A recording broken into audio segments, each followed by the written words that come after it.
जब से नीतीश कुमार जी की सरकार बनी और ख़ास करके 2005 के बाद उन्होंने एक बड़े सोचे समझे तरीके से एक परियोजना के रूप में अपना गवर्नेंस स्थापित किया है। उसमें एक तरफ ब्यूरोक्रेटिक कंट्रोल भी है, ब्यूरोक्रेटिक ऑटोनॉमी भी है, वेलफेयर के जो स्कीम्स हैं वो भी है।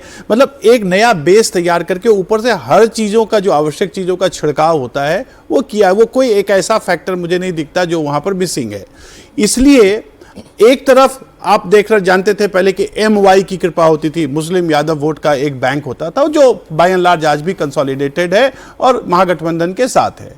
लेकिन दूसरी तरफ एक और MY हुआ जिसको हम महिला और युवा कहते हैं, और ये महिला का जो कंसोलिडेशन है ये कास्ट को भी ओवरराइड कर देता है, कई दफे रिलीजन को भी ओवरराइड कर देता है। तो मुझे लगता है कि ये जो एक मोटे तौर पर अगर समझ में आता है वो ये है कि महिलाओं का वोट है, महिलाओं की हमदर्दी इस सरकार के साथ आज नहीं पहले भी थी। और नीतीश कुमार ने जिस लो प्रोफाइल अपने आप को रख के जिस तरीके से वो स्विच ओवर करते हैं तो आइडियोलॉजी भी है और फ्लेक्सिबिलिटी भी है। तो बिहार के राजनीति में कल मैंने एक छोटा सा लेख भी लिखा था, जो इंड्योरेंस है नीतीश कुमार का वो वाकई देखने लायक है। जिस प्रकार से उन्होंने, और खास करके इस चुनाव में आप देखिए जिस प्रकार से उन्होंने जो सीटों का समायोजन किया, सीटों का बंटवारा किया, बीजेपी से जो तालमेल किया, तो वो एक फलक्रम के रूप में बीच में है।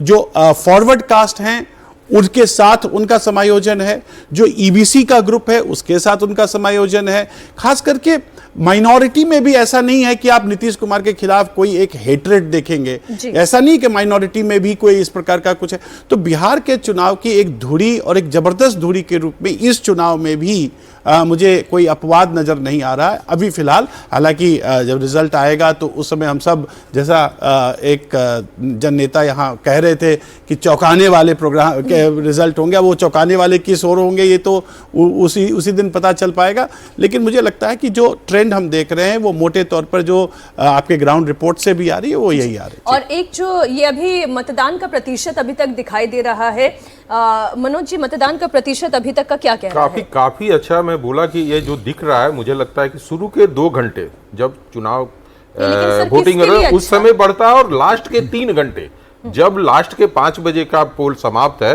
तो 2 बजे के बाद इसमें और तेजी आएगी, क्योंकि जो महिलाएं हैं वो अपने घर का काम करके ही वहां बूथ तक पहुंचती हैं, तो उनकी संख्या उस समय 3 बजे के बाद बढ़ेगी।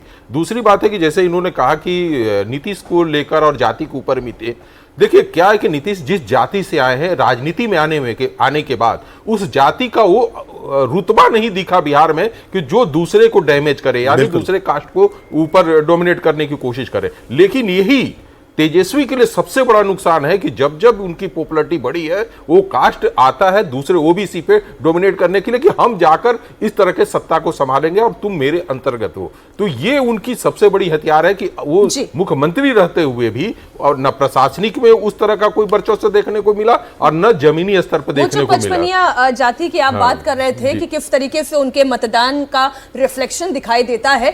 तेज प्रताप यादव इस बार महुआ से चुनाव लड़ रहे हैं, अपनी पार्टी बनाई है उन्होंने, जीत का दावा भी कर रहे हैं। चुनाव में एक एक वोट का महत्व है वो कह रहे हैं, लोकतंत्र में जनता मालिक है। सुने आप तेज प्रताप यादव को भी। बिहार के सभी लोगों को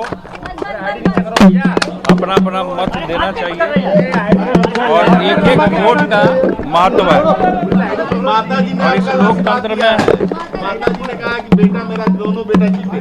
तो माता पिता का आशीर्वाद अलग जगह और जनता मालिकों का आशीर्वाद अपने लड़ाई तो चली रही है।